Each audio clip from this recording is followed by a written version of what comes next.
पढ़ो कि मीना 2000 रुपये लेने बैंक गई। मान लो तुम 2000 रुपये लेने बैंक गए और तुमने बैंक वाले को क्या बोला, खजांची मतलब होता है जो पैसे देता है, कैशियर को हिंदी में कहते हैं खजांची। तो खजांची से उसने 50 रुपये और 100 रुपये का नोट देने को कहा। थोड़ा शॉर्ट में लिख दिया मैंने। क्या तुम मान लो बैंक में गए 2000 रुपये लेके और तुम्हें पता चला कि तुम्हारे शादी के अंदर तुम्हें पैसे उड़ाने हैं, तो तुम उसको क्या बोलो, तुम कह दो कि भाई एक तो 10 रुपये की गड्डी दे दे और एक 20 की देते, या थोड़ा ज़्यादा रही सो तो वो क्या बोल रही है कि एक 50 रुपये का नोट दे और कितने दे, बाकी कुछ नहीं देना है, एक तो 50 रुपये के नोट में देना उसको पैसे। और अब जो खजांची था ना, उसने ये तो नहीं बताया कि 50 रुपये के नोट कितने दिए या 100 रुपये के नोट कितने दिए, उसने टोटल नोट 25 दिए उसको। 50 और 100 रुपये के नोट मिलाकर टोटल कितने हो रहे थे, 25। तो वो कह रहा है कि बताओ 50 रुपये के नोट कितने थे, 100 रुपये के नोट कितने थे। तो बताओ सबसे पहले स्टार्ट यहीं से करते हैं कि एक्स वाई किसको माने, मीना और खजांची को, कि मीना है एक्स है, बोलो नाम देखते हुए आयु थोड़ी है जो तुम एक्स वाई मान लिया। अरे 50 रुपये के नोट मांग क्या रहा है, चलो और भी हो तो मांग क्या रहा है, वो कह रहा है कि नोटों की संख्या बताओ, तो नोट को एक्स मानना है, ठीक है।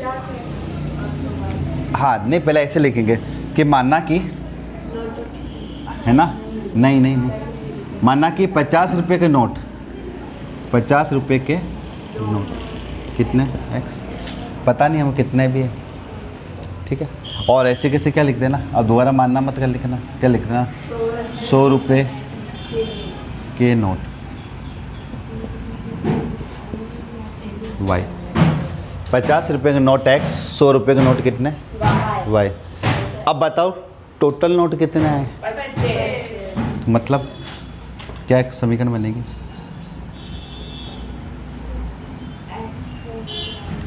एक्स का स्क्वायर, कौन बोला ना एक्स प्लस हारी जाना। अरे कुल नोट, जैसे मैं थोड़ी देर के लिए मैं समझाने के लिए बता रहा हूँ, मान लो मैंने कह दिए किसी ने तुम्हें 50 रुपये के नोट दे दिए 20, कितने दिए, है ना, अब उस पर 2000 रुपये मत जाना अभी। तो बताओ हो कितने गए, 1000 हो गए क्या, हो गए, 5 दूनी 10, 1000 हो गए। और 100 रुपये के नोट दे दिए उसने तुम्हें 10, तो कितने हो गए, ये भी 1000 हो गया। तो क्या टोटल तुम्हें 2000 रुपये मिल गए, तुमने उसको 2000 का नोट दिया, तुम्हें उसने ऐसे दे दिया। अब मैं तुमसे ये पूछूं कि कुल नोट कितने हैं, तो ये नोट कितने थे 20 और ये नोट कितने 10, तो कुल नोट 30 ही तो होंगे भाई। बैंक में जब पैसे जमा कराते हो तो वहाँ लिखा हुआ आता है ऊपर से, सबसे पहले 2000 का नोट, फिर नीचे लिखा होता है 500 का, ऐसे 2 का। अरे वो नहीं, तुम पैसे जमा कराते हो ना, मान लो तुम 2000 रुपये जमा कराने गए तो तुम वहाँ लिखना पड़ता है कि 2000 के नोट कितने के भाई 5, एक 500 के नोट कितने 2, इसके नोट 4। कभी फॉर्म नहीं भरा क्या, जाकर देखना, पैसे जमा कराते हैं ना, जमा कैशियर को जब जमा कराते हैं तो वहाँ लिखना पड़ता है और फिर इसको टोटल लगा करके देखना पड़ती है, ताकि वो जाते ही बैंक वाला है ना तुम्हारे नोट की संख्या गिनता है कि तूने 5 लिखे तो वो गिनता कि 5 है कि नहीं। तो जितने नोट पे डिपेंड है ना, मान लो 3 लाख भरे और तेरे सारे 2000 के नोट है ऐसे, या तो हो सकता है सारे तुमने अलग अलग नोट दिए हों 500 का, नहीं वो नहीं हो सकता, कुछ एक गड्डी तूने 2 लाख की दे दी, 2000 वाली, तो 2 लाख हो गए 100 नोट। फिर एक गड्डी तेरे पर मान लो 500 वाली थी, एक गड्डी 200 वाली थी, तो ऐसे बहुत अलग हो सकता है। तो बता कुल नोट कितने हो रहे हैं, 30 या कितने हो रहे हैं 25, कुल नोट 25। तो ध्यान रखना, लिखना x + y = 25। ये समीकरण समझ में आई क्या, बच्चों को ये समझ में आना चाहिए क्वेश्चन की डिमांड क्या है। अगर मान लो पेपर में कहते कुल नोट 30 है तो x + y = 30, क्योंकि दोनों नोट जोड़ के देना है। समझ में आ गया। अब प्राइस कैसे बनेगा वो देख लो ढंग से, ये हटा रहा हूँ। बताओ 50 रुपये के नोट कितने थे, पता है क्या तुम्हें 50 रुपये के नोट कितने थे वो पता है क्या, नहीं है ना। तो अगर मैं करूँ 50 रुपये के नोट एक्स है तो ऐसे लिख दूँ क्या 50x, नहीं भाई, मैं कह रहा हूँ 50 रुपये के नोट कितने हैं। पहले मैं इक्वेशन लिख रहा हूँ, समझ में आया तो बहुत बढ़िया। दूसरी इक्वेशन कैसे बनेगी? 50 रुपये का नोट तो 50x, 100 रुपये का नोट 100y, प्राइस कितना है 2000, 2000। ये इक्वेशन है सेकंड।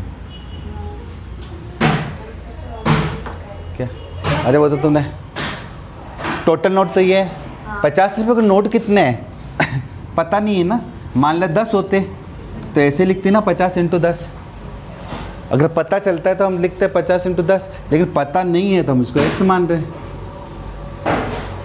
अगर मैं बोलूँ तो 100 के नोट पता नहीं है तो हम इसको y मान रहे हैं। और इनको मिला के कितना बन रहा है 2000। अब बताओ क्या विलोपन लगा लोगे? बोलो तुम्हें। अरे विलोपन में क्या करते हैं? विलोपन में देखते हैं x और आगे वाले टर्म चेक कर लो, दोनों सेम है क्या। बता यहाँ कितना आ रहे हैं 50x, यहाँ कितना आ रहे हैं। तो अपना विलोपन में क्या होता है, दोनों को सेम करते हैं। तो इस समीकरण 1 को इंटू कर दो 50 से। भाई यही तो सिखाया था कि 1 को इससे इंटू करते हैं और 50 को इससे इंटू करते हैं। 50 को इससे, आगे वाले को उल्टा सुल्टा इंटू करते हैं। अब इतने सारे क्वेश्चन करे अपन ने। फिर करोगे तो 50 × x कितना हो जाएगा 50x, 50 × y 50y, 50 × 1250। और एक को किससे इंटू करो कोई फ़र्क पड़ना नहीं है। और 100y बराबर 2000। अब साइन चेंज करो कि ये प्लस है तो माइनस, प्लस है तो माइनस, प्लस है तो माइनस। अचानक कैसा आ गया रे तेरे को? ले बता क्या आंसर आएगा?